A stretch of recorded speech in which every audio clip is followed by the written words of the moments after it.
So let's think about the process of deinstitutionalization here in England.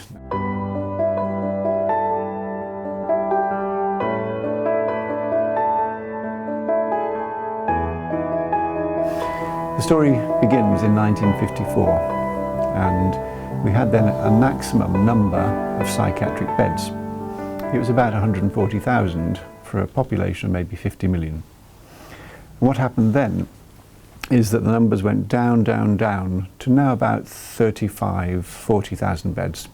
So we've closed about 3/4 of all our psychiatric beds over about 40 years. What happened in practice is that we closed nearly all of the long stay beds and we kept nearly all of the acute beds. So it's not that we closed hospital beds, it's that we closed long stay beds in long stay hospitals, and then we kept the acute beds in other types of hospital more recently. So why did we want to close these large hospitals? Mainly because they were miserable places to work or to be treated. We had originally in England the biggest ever programme of building municipal or state buildings. And in fact we built 140 large asylums across England. Very similar, very big central buildings and wards around in a radiating pattern. Built very quickly, mostly between about 1880 and 1900, and usually on the edge of a city, often on the top of a hill. And at the time, this was a revolutionary idea, which is to invest in these buildings, to follow the ideas of the mental hygiene movement, is that you could treat, or at least you could contain people, and you should treat people in a humane way. And originally most of these hospitals were intended for about 1,000 people. So what happened is that these fine ideas were badly damaged, usually within the first 10 or 20 years, because the hospital did not contain 1,000 but contained 2,000 people. So the idea of the active treatment, of rehabilitation, of people working in laundries, on farms, in sewing shops, things like this, were very badly harmed because of the pressure of numbers. So from an early stage, certainly by about 1900, 1920, these were not seen to be therapeutic centres, but warehouses where people were kept outside the mainstream of society. So the idea that you would receive treatment and then return to the mainstream society rapidly vanished. So what happened by the middle of the 20th century is we had these 140,000 people. Many had been in hospital 20, 30, 40 or longer years. Originally in the UK, the drive was for closing down old-style mental hospitals, the asylums. What drove that process was the recognition that the experience of people in these long-term institutions were very negative. They were open to abuse. People had been incarcerated in these institutions for a much longer period of time than the clinical conditions warranted. Conditions are often miserable. You'd have sometimes 60, 80, 100 people in a ward, beds next to each other, no room for any personalised belongings, everything regimented, meal times, activity times and so on. So these were a form of institutionalised care for people with mental illness. And the idea that you would recover by that stage had disappeared. You had a whole set of language about the chronic patient, the institutionalised patient, with no expectation that their life in the future would be any different or any better. One of the interesting things that happened was that when the nursing staff in the hospital heard about the closure, they of course were very worried because their jobs were at risk.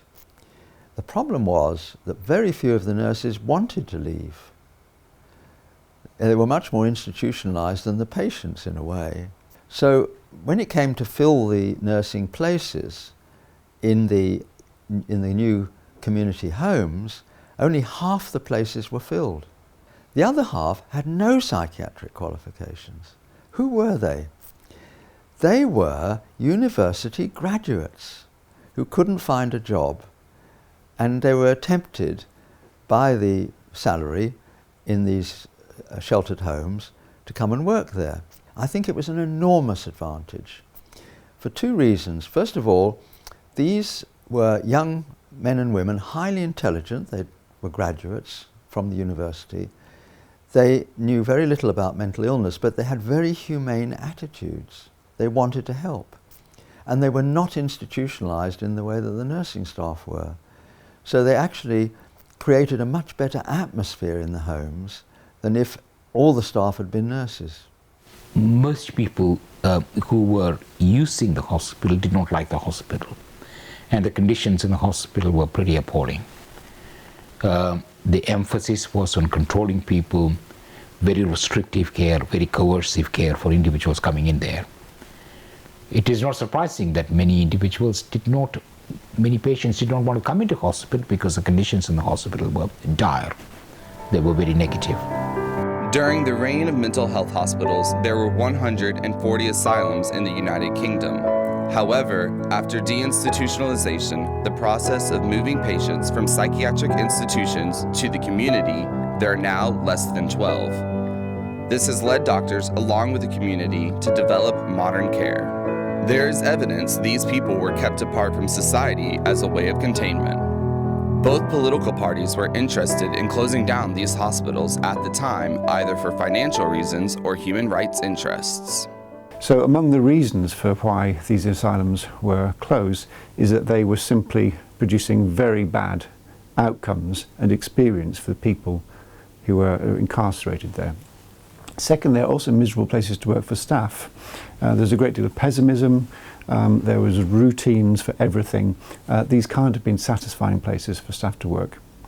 Thirdly, we then began to discover, after the Second World War, new types of treatment and new types of service that could be replacing these large asylums. Asylum-based care was increasingly becoming associated with scandals in these institutions. People being abused, the negative experiences of many people living there, and how the recognition that people who were being looked after in the asylums could be looked after more effectively elsewhere. Models of alternative care were emerging. And very importantly, the human rights issues around confining somebody into an institution and keeping that individual there, their rights as citizens were being denied. Also, there was also the influence then of ideas about human rights, that we should be treating people in any healthcare setting with dignity, with respect. And then the next element that came through was evidence-based medicine, so that we should be actually testing treatments to see if they work or not. If they don't work, they should be stopped. If they do work, we should invest in it. And there was no evidence that these asylums did anything effective apart from contain the problem, if you like. So certainly by the 1970s, 1980s, ideas had changed, and it became common in Western countries, in the high-income countries, to begin to reduce the numbers of beds in the large-scale asylums. There has been a substantial reduction in the number of psychiatric beds in this country over the last 25 years. But these institutions, psychiatric hospitals in smaller scale, still survive, and they do actually continue to function as providing institutional care. It was believed by the optimists that once you moved the patients into good conditions in the community, they would not need to be rehospitalized. But that proved to be untrue. And at any one time in our study over the 13 years, 1 in 10 patients was back in a psychiatric hospital. Life in the community wasn't as easy as it might be imagined. And there were breakdowns. There were people who relapsed in the community. So it was imperative at that stage to keep the acute psychiatric wards open. Professor Julian Leff led a group of 70 researchers along with Professor Graham Thornicroft in the study Therapy for Acute Psychiatric Services. TAPS went on for 13 years evaluating if community-based care was as good as or better than hospital-based care. What we developed was a model of psychiatric care that emphasized the need for looking after everybody at their own homes. The resources we had available to support that notion were the staff members. We had staff in the hospital, doctors, nurses, psychologists, social workers, healthcare assistants, people who had worked together as a team in a particular ward in the hospital, a section of the hospital. We were the resources necessary to provide the new service. So what we said was, we are leaving the hospital. We also found that by looking after people at home, treating people at home, we were able to deal with their mental health crisis, their acute manifestations of mental illness, much more quickly and effectively than it would have been the case if they had gone to hospital. I went to a large hospital. It had been there for 100 years. It had about 1,000 patients, and I interviewed 100 patients, and the hospital then closed. I then went back a year after they left hospital to talk to the same people, and I interviewed them the same way. And essentially I was saying, I want to compare your experience in hospital and your experience in the community. So in some respects, the people hadn't changed very much. Their symptoms were pretty much the same. The things they could do, shopping, cooking, cleaning, were not very much changed. But when you assess the needs, then the needs were much more often met by the community care facilities. When we assessed quality of life, it was better. And we said to the patients who were then living in the community, well, service users, what do you prefer, living in the community or living in hospital? And 76% said, we like it in the community better. We then said, what would you recommend to other people still in a large hospital? And 85% said they would recommend moving out into the community. Now why? Because you've got more autonomy, more choice, more control. You've probably got your own bedroom, or perhaps you've got 2 people in a bedroom, not 20. You've probably got your own locker or your own area where you can keep your things. You can decide if you have visitors. You can go out to the shops. You can decide if you're going to watch television what. You're not given the standard, program on the ward for that day. So basically it's about choice, about autonomy, about agency. And those are the issues that seem to matter. Now, when hospital closure began, some people said, this will be a terrible mistake. There will be neglect. Some people will be homeless. There will be terrible things happening. Patients will be untreated. They'll become violent. We'll see murders and so on. This will be a disastrous mistake. One must keep these large hospitals to keep the whole problem safe and contained. So we looked at that directly. We measured people who became homeless after leaving hospital. We measured any forensic or criminal events, including serious assaults or homicides over that period. And the critics were wrong. And almost overnight, we were able to set ourselves up outside of the community, and we were able to then provide people with help and support at home through what we called a home treatment service. Once they got out into the community, into these sheltered housing, it was very much more free in terms of we actually measured the number of rules and regulations, which was 27 in the hospital ward and 11 in the community. And the patients responded very well to that increase in freedom, and that's the answer they gave when we asked them, what is it that makes you feel you want to stay in the home? And they would say, we feel much freer. Following the new sense of freedom, a range of alternative treatments began to spread, such as acute day centers and London-based facility Cooltan Arts, both of which support mental distress. There's now a huge variety of ways of looking after mentally ill people in the community without taking them into a hospital. For example, there's what's known as the acute day hospital. Now, a day hospital is where the patients go in for during the day, and then when the evening comes, they go home to their family if they've got a family. And that is works very well as long as the family is supported by professionals. You can't expect the family to look after quite ill, mentally ill people without some supervision and help. I currently work in an acute inpatient ward, so essentially it's an 18-bedded ward where patients stay kind of full time. What we do is kind of helping that people in that kind of crisis kind of stage. What we probably tend to do when people start to come out of that crisis stage is then we look at, okay, this person's going to need to go into the community soon. Now, are they going to do that on their own, or are there steps that we can start to put into place that's going to help reskill them, or that's going to send them to somewhere that is going to help them do that and give them that extra support? So, for example, I think occupational therapists, especially at the moment, is going to help them with those practical skills. So there will be cooking groups on the ward, walking groups, gardening groups, that although it may not be specific skills that people may use in the community, it's all kind of building up the social elements of that. It's building up that structure, that motivation, which a lot of people can lose after being in hospital for such a long time. The other is something quite different, and that is it's called a house in the community, or a home in the community. So this is an ordinary house that is used to look after patients with psychiatric illness. It can be quite severe, but it's much more on the lines of an ordinary domestic house.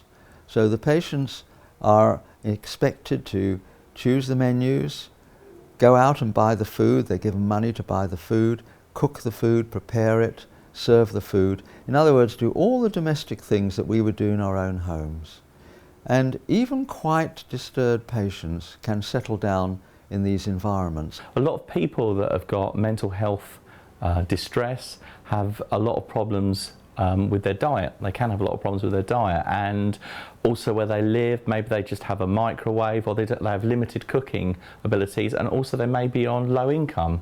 So we teach them how to shop locally source food on a budget, and also meet other people so they're less socially isolated. Which is one of the benefits possibly of inpatients, is everybody is all together. They do become a little community. You see friendships blossom, and they do carry on into the community because you're meeting people that are having a similar experience to you, an experience that you possibly thought you were suffering with alone.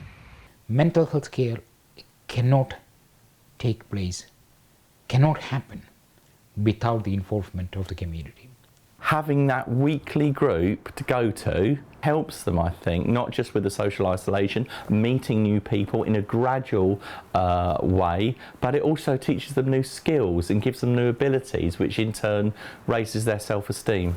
A small proportion of people, a small number of people, we are sure, will require help with accommodation, because they might be homeless, they may not have any place to stay, they might have fallen out with their families, or the families themselves might be very important, very significant, making a significant contribution to the difficulties they're experiencing. So we need to find appropriate residential accommodation for these people, but it doesn't have to be a hospital. Sometimes, for example, being helped to go back to live with their families. That isn't always straightforward. There may have been years of contact lost. The families may be very reluctant to take back somebody for stigmatizing reasons, or because the behavior is still not very acceptable to families. But it means having forms of support then to go and live with family, or in other families through supported care, or in other types of residential care. So you don't need hospital beds for that. They're actually being looked after with enough level of support rather than sitting in a hospital. It's moving people on. It's reskilling people after being in hospital for a long time. And then finding somewhere that is going to be safe and appropriate for them to go. The important thing is not to have them in a place which only patients go to. It has to be a mixture of patients with the ordinary community members in order for them to feel that they're in an ordinary environment, not in somewhere specialised because they're not well.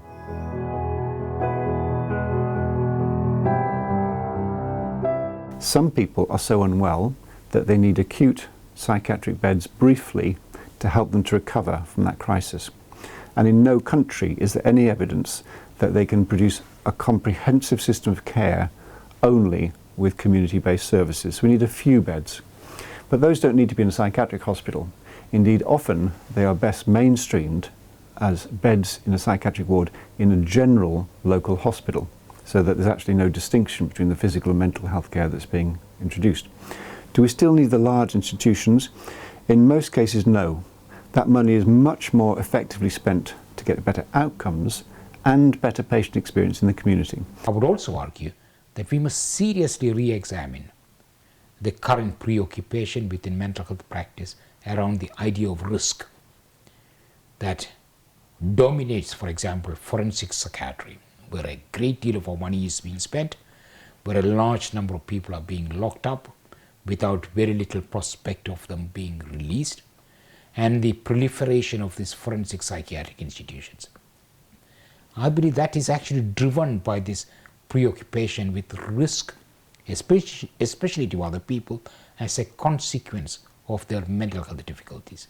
We must re-examine that. I think that particular analysis has been extremely unhelpful and has only resulted in this process of re-institutionalization gathering momentum. If you're going to close down or reduce the size of a hospital, then you should do that slowly, but in fact set up community services first.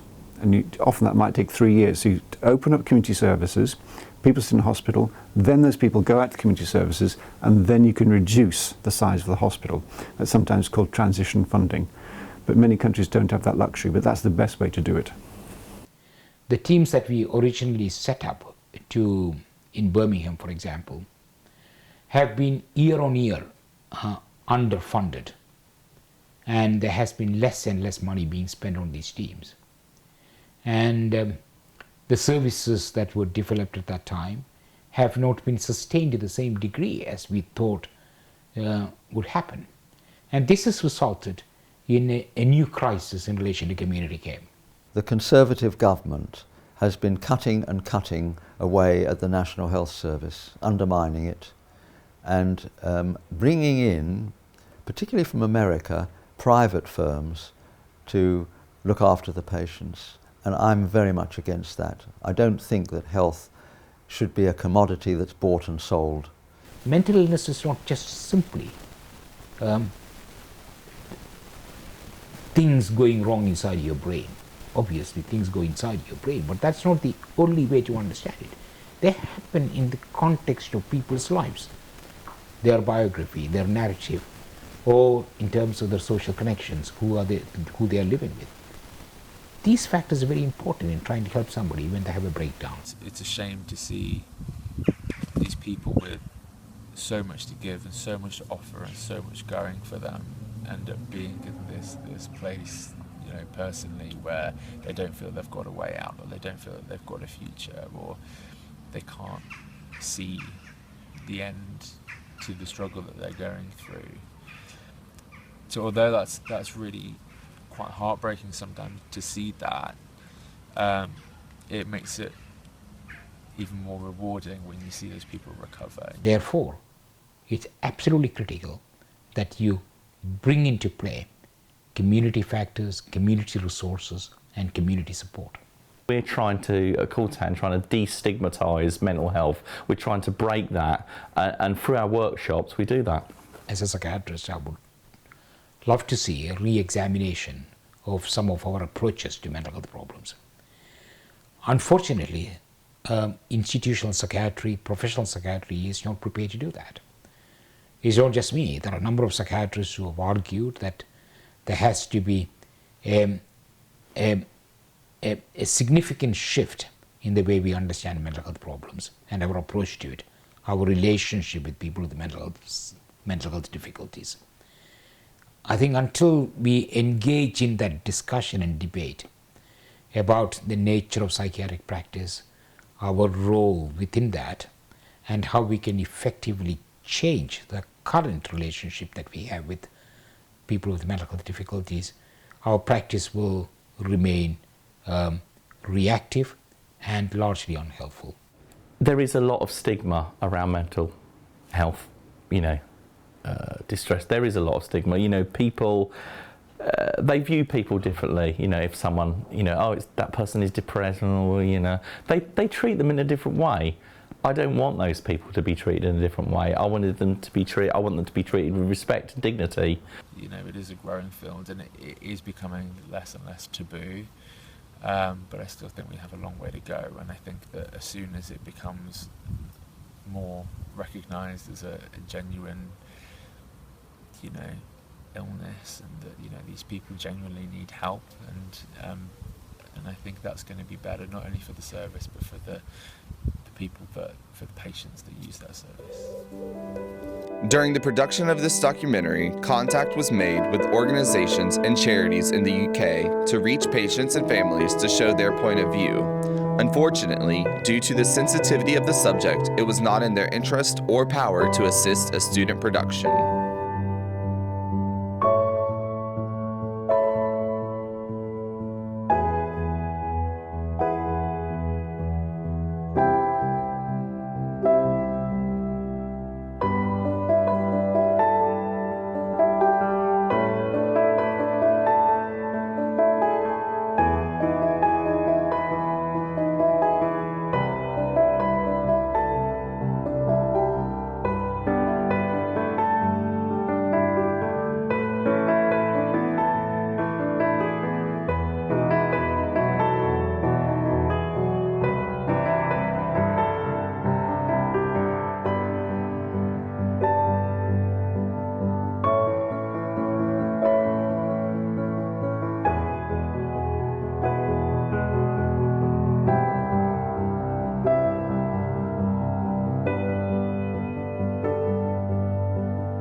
There was one very interesting incident. Next door to this experimental place that we were looking at and researching on, there was a neighbour who loved roses, and he had a garden full of roses, and he was very proud of them. Now, one of the patients who'd been settled in the house next door believed that he was Jesus Christ. And one day when the neighbour was out, he went into the neighbour's garden and made himself a crown of thorns from the neighbour's roses. And you can imagine what the neighbour felt when he got back and found his roses had all been cut away. So he came in very, very angry. And the situation was explained to him, and he took it very calmly, and he said, yes, I understand now. He wasn't doing anything, he wasn't being malicious, it was just his illness. And he said, you know what, I'm going to ask him into my garden, and I'm going to show him how to prune roses properly. And he did. And the two became friends. So there is that amount of goodwill which is there if you can tap into it.